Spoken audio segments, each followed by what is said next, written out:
Hello everyone! Today I'm going to talk about villager tiers, militia and the Smolkr horn. Note that this video will contain spoilers, so if you wish to explore the world of Aska on your own, now is the time to turn off this video. Still here? Good, let's go! A lot of players join the Aska Discord and ask about the villager tiers, so I'm going to explain a little bit more about that here. Here you can see the thresholds for when a villager gets promoted in tier. When a villager is hard at work, they will level their skills, and sooner or later one of their skills will be above 23. That is when they get promoted to the next tier, and so on. A villager can have multiple skills, and the tier is decided by the highest skill they have. The tier in itself does not do anything apart from making the villager harder to keep happy. They get slightly more unhappy over having to work, and they demand better food. That is it! I have already made a video of what food to make for tier 1 at the barbecue and tier 2 and 3 in the cooking hut to keep these brats happy. I will make a video that covers tier 4 food when we get there. Now we will move on to one of the game-changing features, militia. What is this, you wonder?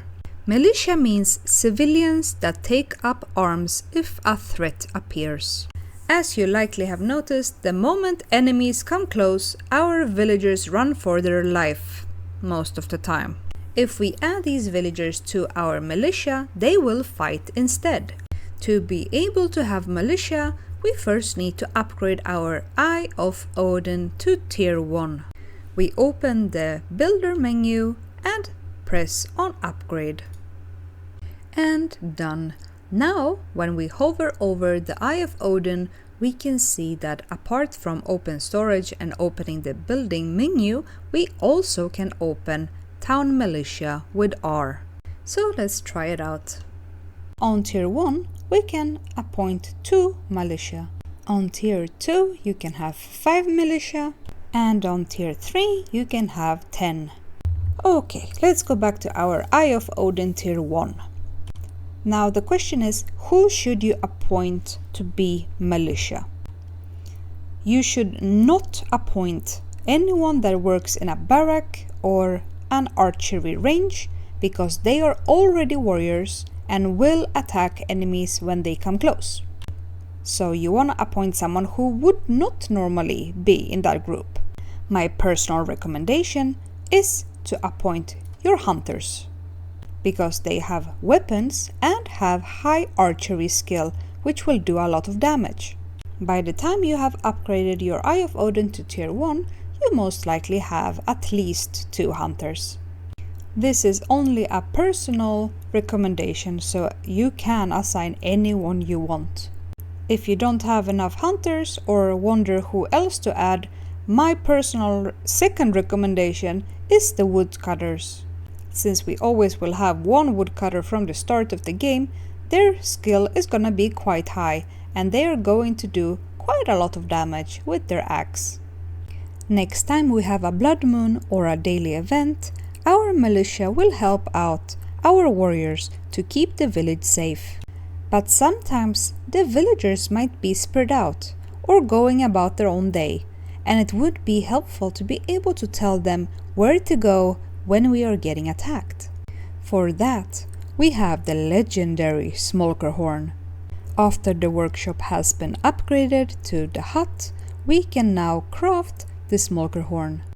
The horn requires one of those that drops from the male smolkers, a little bit of leather and some rope. There we go! We have acquired the Smolkr horn.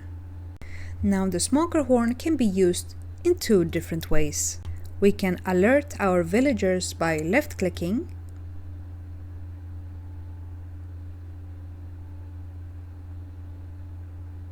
and you can call on your warriors and militia with the right click.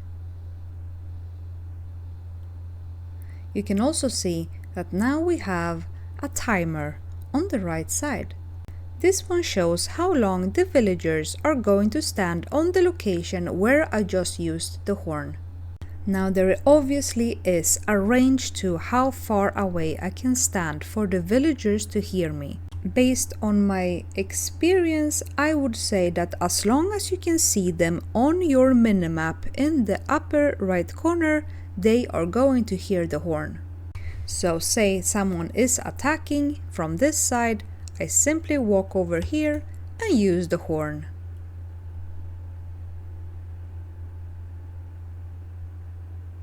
They will patrol around here for the duration of the timer, and then they will go back to whatever their schedule tells them to do. That means that you can also wake them up in the middle of the night and they will come to defend.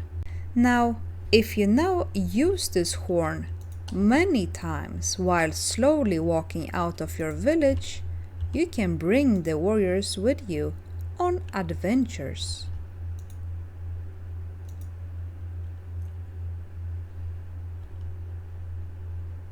This is one way to bring them with you when you wanna clear out enemy camps.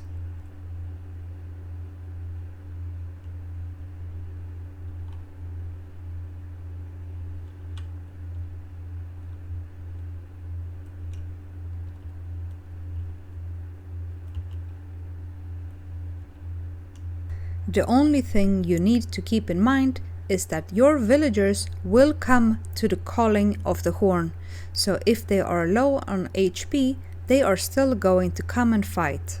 Keep that in mind so that you don't lose any amazing warriors. If you remember, the Watchtower did have an add-on that was called the Watchtower Horn. What this means is that you can add a Smolkr horn to your towers, which will call for aid if you're getting attacked. The range that the tower has with the Smolkr horn is likely the same as the player.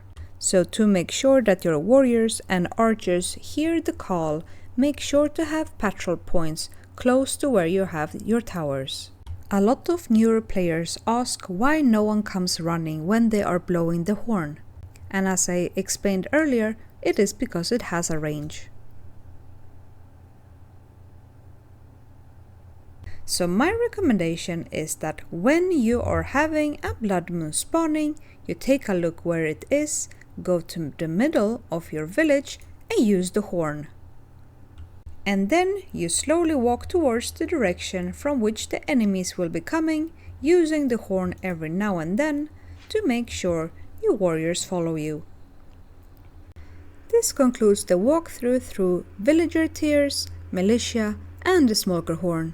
Thank you for watching.